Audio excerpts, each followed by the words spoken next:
Баршаға сәлем. Бүгін 156 сабақтың есептерін орындаймыз. Сабақтың тақырыбы есептерді теңдеу құру арқылы шығару. Бұл сабақта есептерді теңдеу құрып шығарамыз. Бірінші есеп. Есептерді теңдеу құру арқылы шығар. А. Ойын-сауық орталығындағы мұз айдында бірнеше бала коньки теуіп жүрді. Оларға тағы 15 бала келіп қосылғаннан соң мұз айдында 27 бала болды.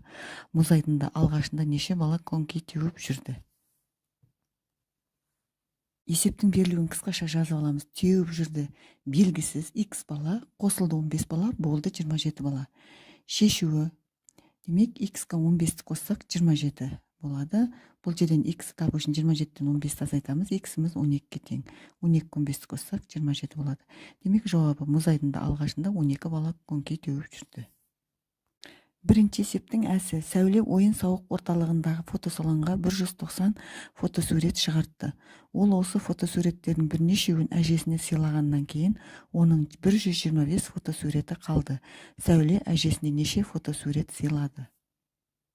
Қысқаша берілуін жазып алдық. Барлығы 190 фотосурет, қалды 125 фотосурет, сыйлады x фотосурет. Теңдеу құрамыз. 190 азайту x тең 125 болады. X табу үшін 190-нан 125-ті азайтамыз. X-іміз 65-ке тең болады. Енді 190-нан 65-ті азайтатын болсақ, 125. Демек, жауабы сәуле әжесіне 65 фотосурет сыйлады. Екінші есеп. Есептерге өрнек жаз. А. Ойын-сауық орталығын безендіру үшін 6 метрлік 14 таспа бау және 2 метрлік 23 таспа бау сатып алынды. Барлығы неше метр таспа бау сатып алынды? Есептің берілген қысқаша жазып алдық. 6 метрлік 14 таспа бау, 2 метрлік 23 таспа бау. Барлығы неше метр дейді. Біз ол үшін өрнек құрастырдық. 6-ны 14-ке көбейтіп, оған 2 көбейту 23-ті қостық. Нәтиже 130 метр болды. Демек, жауабы барлығы 130 метр таспа бау сатып алынды. Екінші есептің әсі. Қорапта 158 шар болды. Қораптан 18 шардан 4 рет алынды. Қорапта неше шар қалды? Болды 158 шар, алынды 18 шардан 4 рет, қалды неше шар? Тағы да өрнек құрастырамыз. 158-ден азайтамыз 18 көбейту 4-ті. 18 4-ке көбейтсек 72, 158-ден 72-ні азайтсақ 86. Жауабы қорапта 86 шар қалды. Екінші есептің бысы. Әрқайсысына 28 килограммнан 4 жәшік апельсин және тағы 28 килограмм мандарин сатып алынды. Барлығы неше килограмм цитрусты жеміс сатып алынды? Есептің берілгенін жазып алдық. Апельсин 25 килограммнан 4 жәшік, мандарин 28 килограмм. Барлығы неше килограмм? 25-ті 4-ке көбейтіп оған 28-ті қоссақ, барлығы келіп шығады. 128 килограмм болады барлығы. Демек, жауабы барлығы 128 килограмм цитрусты жеміс сатып алынды. Үшінші есеп. Есептерді теңдеу құру арқылы шығар. А. Гаухардың туған күніне бірнеше ұл және 12 қыз келді. Егер барлығы 28 бала келген болса, онда туған күнге неше ұл келді? Есептің берілгенін жазып алдық. Қыз 12, ұлдар белгісіз x. Бірақ барлығы 28 болған екен. Олай болса біз бірнеше ұлды белгісіз дедік та, оған 12 қызды қоссақ, барлығы 28 болу керек. X-ті табу үшін 28-ден 12-ні азайтамыз, 16 қалады. 16-ға 12-ні қоссақ, 28-28-28-ге тең. Жауабы туған күнге 16 ұл келді. Үшінші есептің әсі. Бір костюмге 4 метр мата жұмсалды, 32 метр матадан осындай бірнеше костюм тігілді. Неше костюм тігілді? Есептің берілгенін жазып алдық. Бір костюм 4 метр, 32 метр мата, неше костюм шығады? Демек, x-ті 4-ке көбейтсек 32 шығу керек. Яғни ол белгісіз қанша екені. Сондықтан x-ті табу үшін 32-ні 4-ке бөлеміз, 8 шығады. Бұл x-іміз неше костюм екендігі. Яғни 8 костюм тігілген. 8 4-ке көбейтсек 32, 32-ге тең болады. Жауабы 8 костюм тігілді. Төртінші есеп. Өрнектердің мәнін тап. Кестеде А, Б, С сандар берілген. А 124-ке, мына біріншісінде Б 229-ға тең болған, ал С 2-ге тең болған. Мына формула бойынша, яғни осы берілген өрнек бойынша орнына қойып есептейміз. Мысалы, бірінші 124 А-ның орнына қоямыз, 229 Б-ның орнына қойып, С-ның орнына 2-ні қойып есептейміз. Қалғандарын да дәл солай есептейміз. Орнына қойып жазып алдық. 124 қосу 229. Осы қосындыны 2-ге көбейтуіміз керек. Қосынды 353-ке тең болады. Оны 2-ге көбейтсек 706. Екіншісінде 95 пен 189-ның қосындысы 284-ке тең. Оны 3-ге көбейтсек 852 болады. 145 пен 78-дің қосындысы 223-ке тең. Оны 4-ге көбейтсек 892. Бесінші есеп. Белгісіз санды x әрпімен белгілеп, теңдеуі жаз және оны шеш. А. Егер белгісіз санға 25-ті қоссаң, онда 635 саны шығады. Демек, белгісіз санды x-ті деп жазсақ, x-ке 25-ті қосамыз, тең 635 деп теңдеу құрып істеуіміз керек. Біріншісін жазып алдық. X қосу 25 тең 635. X-ті табатын болсақ, 635-тен 25-ті азайтамыз. X-іміз 610-ға тең болады. Орнына қойып есептейтін болсақ, 610-ға 25 қоссақ, 635. 635-635-ке тең.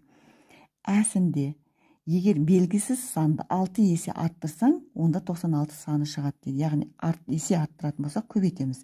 Белгісіз санды x деп аламыз да, оны 6-ға көбейтеміз, тең 96 түріндегі теңдеу келіп шығады. X табу үшін 96-ны 6-ға бөлеміз, x-іміз 16-ға тең болады. Кейінгісі b-сы, егер белгісіз саннан 36-ны азайтсаң, 714 саны шығады дейді. Демек, белгісіз сан x, одан 36-ны азайтамыз, тең болу керек 714-ке. X табу үшін 714-ке 36-ны қосамыз, 750 болады. Демек, бұл жерде белгісіз сан 750. Одан 36-ны азайтып көрсек, 714 келіп шығады. В-сы, егер белгісіз санды 5 есе кемітсең, 103 саны шығады дейді. 5 есе кеміт деген бұл бөлу. Белгісіз сан x болса, оны 5-ке бөлсек, 103 болады. X табу үшін 103-ті 5-ке көбейтетін болсақ, 515. 515-ті 5-ке бөлсек, 103 шығады. Демек, 103-103-ке тең. Алтыншы есеп. Қойылымға әртүрлі сыныптың оқушылары келді. Диаграмма бойынша сұрақтар құрастырып, оларды топ мүшелеріне қой. Міне қойылымға бірінші А сыныптан бастап 4-ші А сыныпына шейін оқушылар келген. Міне бірінші А, 2-ші А, 2-ші А, 3-ші А, 3-ші А, 4-ші А, 4-ші А. Және олардың сатып алынған билеттерінің саны. Мысалы, бірінші ең азын көрейік, міне 2-ші А сыныбы 8 билет алыпты. Демек, 8 оқушы келді деген сөз. Және ең көбін көрейік, мына жерде 2-ші А сынып екен, бұл 18 билет алыпты. Қазір осыған сұрақтар құрастырамыз.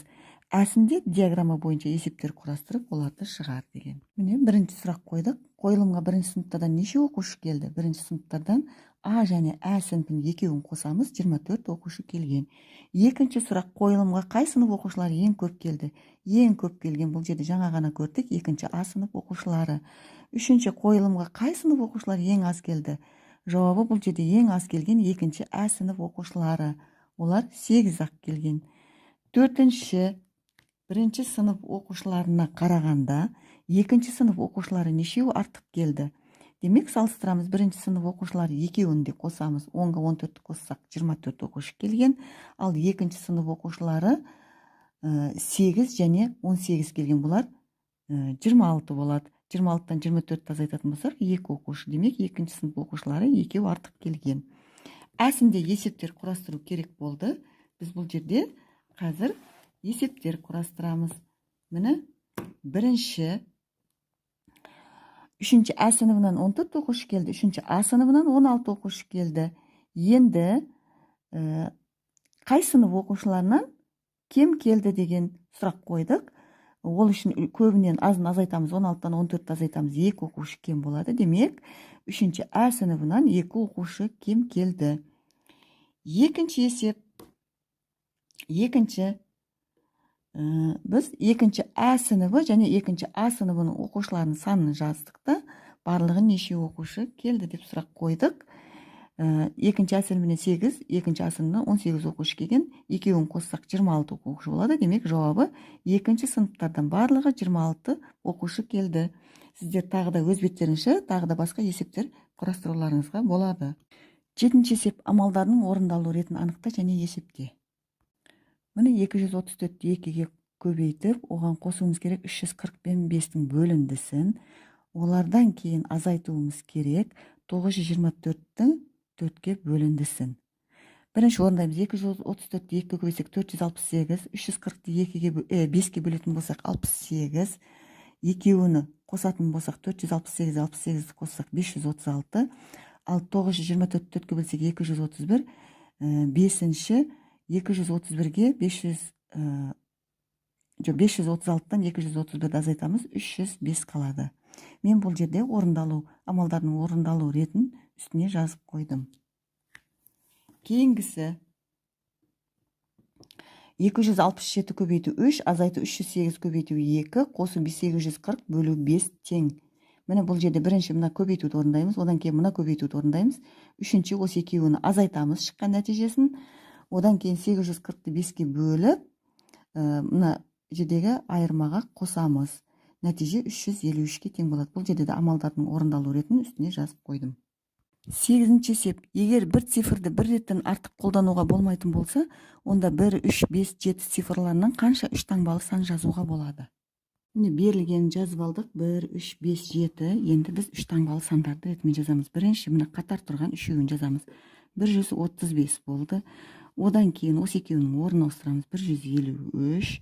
Одан кейін ретімен жазып барамыз. 113 пенен 7-ні жазамыз. Міне 137 болады. Одан кейін тағы да 3 пен 7-нің орнына ауыстырамыз. 173 болады. Яғни 1-дің орнын ауыстырмай жазып барамыз. Міне одан кейін 5 пенен 7-ні аламыз. 157 болады. Одан кейін осы соңғы екеуінің орнына ауыстырамыз. 175. Осылай жазып кете береміз. Кейін енді 3-тен бастаймыз. 315, одан кейін 351, екеуінің орнына ауыстырамыз. Кейін 317, 371, одан кейін 357 және 375. Осылай одан кейін 5-ті жазамыз. 513, 531, 517, 571, 537, 573. Одан кейін соңғы 7 цифрынан бастаймыз. 713, 731, 715, 751, 735, 753. Демек, міне әрқайсының 4 цифрды ретімен бірінші тұрғанда орындап бардық. Яғни әрқайсының алтаудан жазылды, 4 қатар. Міне көріп тұрсыңдар, 4 цифрдан алтаудан варианттар берілді. Демек, жауабы барлығы 24 сан жазуға болады екен 3 таңбалы. Осымен бүгінгі 156-шы сабақтың барлық есептері орындалды. Каналға тіркеліп лайк басуды ұмытпаңыздар. Сау болыңыздар.